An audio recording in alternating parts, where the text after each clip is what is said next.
Game of Thrones reception and achievements.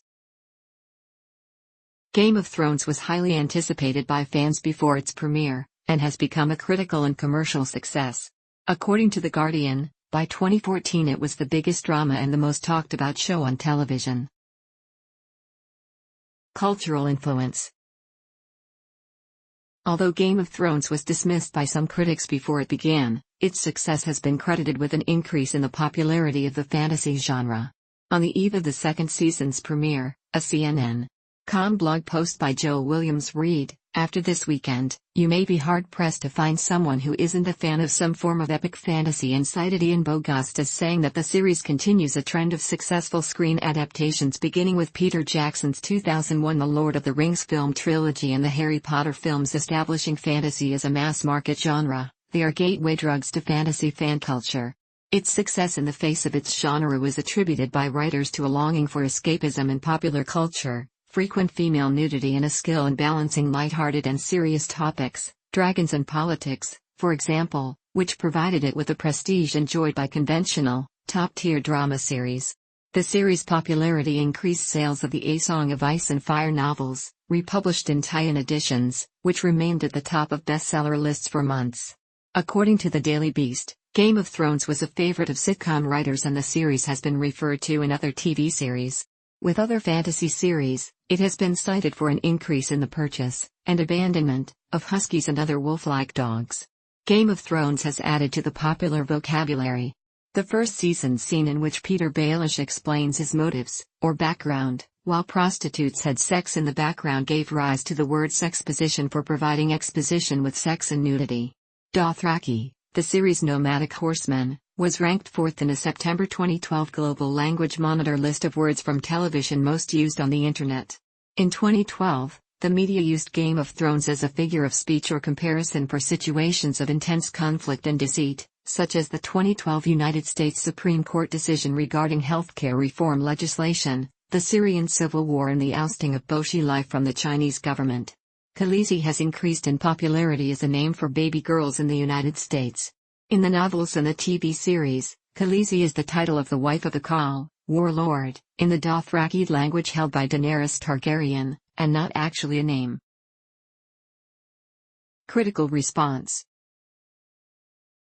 Game of Thrones has received critical acclaim, although the series' frequent use of nudity and violence has been criticized. Its seasons have appeared on annual best-of lists published by The Washington Post, 2011, Time, 2011 and 2012, and The Hollywood Reporter, 2012. The performances of the cast have received immense praise. Peter Dinklage's charming, morally ambiguous, and self-aware Tyrion, who earned him Emmy and Golden Globe awards, was noted. "In many ways, Game of Thrones belongs to Dinklage," wrote Mary McNamara of the LA Times before Tyrion became the series' central figure in Season 2. Several critics highlighted performances by actresses and children. 14-year-old Maisie Williams, noted in the first season for her debut as Arya Stark, was singled out for her Season 2 work with veteran actor Charles Dance, Tywin Lannister. Stephen Dillane has received positive reviews for his performance as Stannis Baratheon, especially in the 5th season, with one critic noting, "Whether you like Stannis or not, you have to admit that Stephen Dillane delivered a monumental performance this season." The series has a rating of 97% on Rotten Tomatoes, with an average score of 8.4 out of 10 based on 44 reviews. All episodes had positive reviews of 91% or higher on Rotten Tomatoes, and a 97% rating, based on 50 reviews, for the season as a whole. On Rotten Tomatoes, it has a rating of 95% and an average score of 8.6 out of 10, based on 52 reviews. The season has a rating of 96% on Rotten Tomatoes, with an average score of 8.4 out of 10 based on 29 reviews. After the first episode aired, the 7th season held a rating of 97% on Rotten Tomatoes, with an average score of 8.2 out of 10 based on 29 reviews. First season reviewers said the series had high production values, a fully realized world, and compelling characters. According to Variety, there may be no show more profitable to its network than Game of Thrones is to HBO. Fully produced by the pay cabler and already a global phenomenon after only one season, the fantasy skein was a gamble that has paid off handsomely. The second season was also well received. Entertainment Weekly praised its vivid, vital, and just plain fun storytelling and, according to The Hollywood Reporter,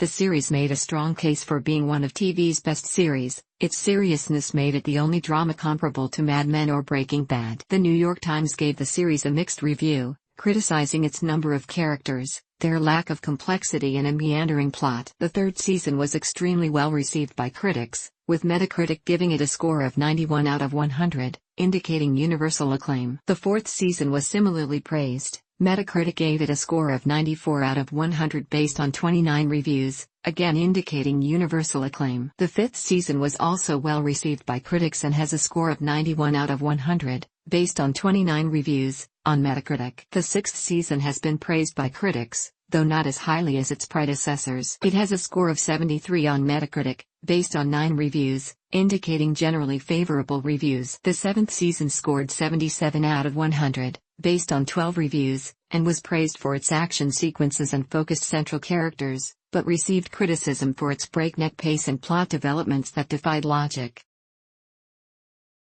Sex and violence. Despite its otherwise enthusiastic reception by critics, Game of Thrones has been criticized for the amount of female nudity, violence, and sexual violence, especially against women, it depicts, and for the manner in which it depicts these themes. The Atlantic called the series' tendency to ramp up the sex, violence, and, especially, sexual violence of the source material the defining weakness of the adaptation. George R. Martin responded that he feels obliged to be truthful about history and human nature, and that rape and sexual violence are common in war, and that omitting them from the narrative would have rung false and undermined one of his novel's themes, its historical realism. HBO said that they fully support the vision and artistry of Dan and David's exceptional work, and we feel this work speaks for itself. The amount of sex and nudity in the series, especially in scenes that are incidental to the plot, was the focus of much of the criticism aimed at the series in its first and second seasons. Stephen Delane, who portrays Stannis Baratheon, likened the series' frequent explicit scenes to German porn from the 1970s. Charlie Anders wrote in IO9 that while the first season was replete with light-hearted sexposition, the second season appeared to focus on distasteful, exploitative, and dehumanizing sex with little informational content. According to the Washington Post's Anna Holmes, the nude scenes appear to be aimed mainly at titillating heterosexual men, right down to the Brazilian waxes sported by the women in the series' faux medieval setting, which made these scenes alienating to other viewers. The Huffington Post's Maureen Ryan likewise noted that Game of Thrones mostly presented women naked, rather than men, and that the excessive random boobage undercut any aspirations the series might have to address the oppression of women in a feudal society. Saturday Night Live parodied this aspect of the adaptation in a sketch that portrayed the series as retaining a 13-year-old boy as a consultant whose main concern was showing as many breasts as possible. In the third season, which saw Theon Greyjoy lengthily tortured and eventually emasculated, the series was also criticized for its use of torture. New York Magazine called the scene torture porn. Madeline Davis of Jezebel agreed, saying, "It's not uncommon that Game of Thrones gets accused of being torture porn, senseless, objectifying violence combined with senseless, objectifying sexual imagery." According to Davis, although the series' violence tended to serve a narrative purpose, Theon's torture in The Bear and the Maiden Fair was excessive. A scene in the fourth season's episode Breaker of Chains, in which Jaime Lannister rapes his sister and lover Cersei, triggered a broad public discussion about the series' depiction of sexual violence against women. According to David Scoff of the New York Times, the scene caused outrage, in part because of comments by the director Alex Graves that the scene became consensual by the end. Scoff also wrote that critics fear that rape has become so pervasive in the drama that it is almost background noise, a routine and unshocking occurrence. Sonia Saraya of the AV Club wrote that the series' choice to portray this sexual act, and a similar one between Daenerys Targaryen and Khal Drogo in the first season, both described as consensual in the source novels, as a rape appeared to be an act of exploitation for shock value. In the fifth season's episode Unbowed, Unbent, Unbroken, Sansa Stark is raped by Ramsay Bolton. Most reviewers, including those from Vanity Fair, Salon, The Atlantic, and The Daily Beast, found the scene gratuitous and artistically unnecessary. For example, Joanna Robinson, writing for Vanity Fair, said that the scene undercuts all the agency that's been growing in Sansa since the end of last season. In contrast, Sarah Stewart of the New York Post wondered why viewers were not similarly upset about the many background and minor characters who'd undergone similar or worse treatment. In response to the scene, pop culture website The Mary Sue announced that it would cease coverage of the series because of the repeated use of rape as a plot device, and U.S. Senator Claire McCaskill said that she would no longer watch it. As the 6th and 7th seasons saw Daenerys, Sansa and Cersei assume ruling positions, Alyssa Rosenberg of The Washington Post noted that the series could be seen as a long-arc revenge fantasy about what happens when women who have been brutalized and raped gain power, namely, that their past leaves them too broken to do anything but commit brutal acts in their own turn, and that their personal liberation does not affect the social change needed to protect others from suffering. Fandom. A Song of Ice and Fire and Game of Thrones have a broad, active international fanbase. In 2012, Vulture.com ranked the series' fans as the most devoted in popular culture, more so than Lady Gaga's, Justin Bieber's, Harry Potter's or Star Wars. Fans include political leaders such as former U.S. President Barack Obama, former British Prime Minister David Cameron, former Australian Prime Minister Julia Gillard and Dutch Foreign Minister Frans Timmermans, who framed European politics in quotes from Martin's novels in a 2013 speech. BBC News said in 2013 that the passion and the extreme devotion of fans had created a phenomenon unlike anything related to other popular TV series, manifesting itself in fan fiction, Game of Thrones-themed burlesque routines and parents naming their children after series characters. Writers quoted attributed this success to the rich detail, moral ambiguity, sexual explicitness and epic scale of the series and novels. The previous year, Arya was the fastest rising girl's name in the US after it jumped in popularity from 711th to 413th place. As of 2013, about 58% of series viewers were male and 42% female, and the average male viewer was 41 years old. According to SBS Broadcasting Group Marketing Director Helen Kelly, Game of Thrones has a high fan engagement rate. 5.5% of the series' 2.9 million Facebook fans talked online about the series in 2012, compared to 1.8% of the more than 10 million fans of True Blood, HBO's other fantasy series. Vulture.com cited Westeros. Organ winter is coming. Net, news and discussion forums, Tower Offhand.com, which organizes communal readings of the novels, and podcast O Fish and Fire.com has fan sites dedicated to the TV and novel series, and podcasts cover Game of Thrones. Awards and accolades.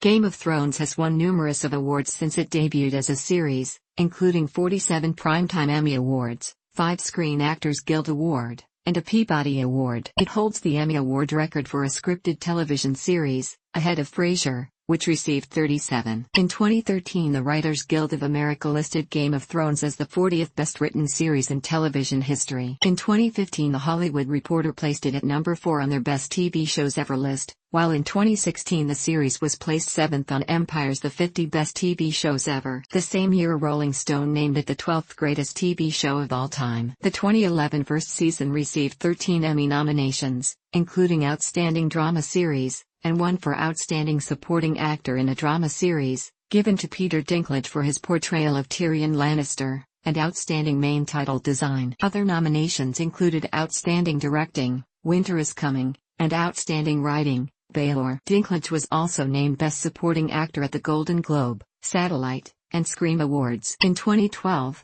the second season received 6 Emmy Awards from 11 nominations, including Outstanding Drama Series and Outstanding Supporting Actor in a Drama Series, Dinklage. The 2013 third season received 16 Emmy nominations, including Outstanding Drama Series, Outstanding Supporting Actor in a Drama Series, Dinklage, Outstanding Supporting Actress in a Drama Series, Emilia Clarke, Outstanding Guest Actress in a Drama Series, Diana Rigg, and Outstanding Writing, The Reigns of Castamere, winning 2 Creative Arts Emmys. In 2014, the fourth season received 4 Emmys from 19 nominations, which included Outstanding Drama Series, Outstanding Supporting Actor in a Drama Series, Dinklage, Outstanding Supporting Actress in a Drama Series, Lena Headey, Outstanding Guest Actress in a Drama Series, Rigg, Outstanding Directing, The Watchers on the Wall, and Outstanding Writing, The Children. The 2015 fifth season won the most Primetime Emmy Awards for a series in a year, 12 awards from 24 nominations, including Outstanding Drama Series. Other wins included Outstanding Supporting Actor in a Drama Series, Dinklage,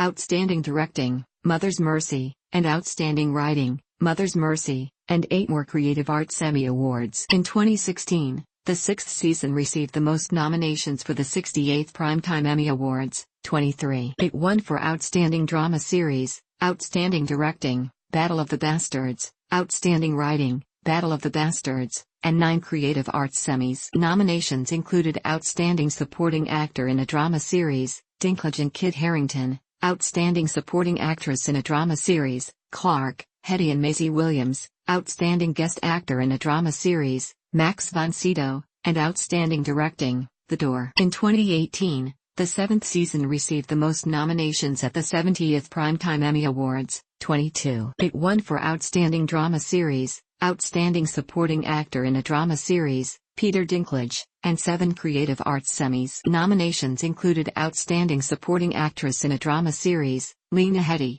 Outstanding Supporting Actor in a Drama Series, Nikolai Coster-Waldau, Outstanding Guest Actress in a Drama Series, Diana Rigg, Outstanding Writing for a Drama Series, David Benioff and D.B. Weiss for The Dragon and the Wolf, and Outstanding Directing for a Drama Series, Jeremy Podeswa for The Dragon and the Wolf and Alan Taylor for Beyond the Wall. Viewer numbers. The first season averaged 2.5 million viewers for its first Sunday night screenings and a gross audience, including repeats and on-demand viewings, of 9.3 million viewers per episode. For its second season, the series had an average gross audience of 11.6 million viewers. The third season was seen by 14.2 million viewers, making Game of Thrones the second most viewed HBO series, after The Sopranos. For the fourth season, HBO said that its average gross audience of 18.4 million viewers, later adjusted to 18.6 million, had passed The Sopranos for the record. By the sixth season, the average per episode gross viewing figure had increased to over 25 million, with nearly 40% of viewers watching on HBO digital platforms. In 2016, a New York Times study of the 50 TV shows with the most Facebook likes found that Game of Thrones was much more popular in cities than in the countryside, probably the only show involving zombies that is. By season 7, average viewer numbers had increased to over 30 million per episode across all platforms. The series set records on pay television channels in the United Kingdom, with a 2016 average audience of more than 5 million on all platforms, and Australia, with a cumulative average audience of 1.2 million.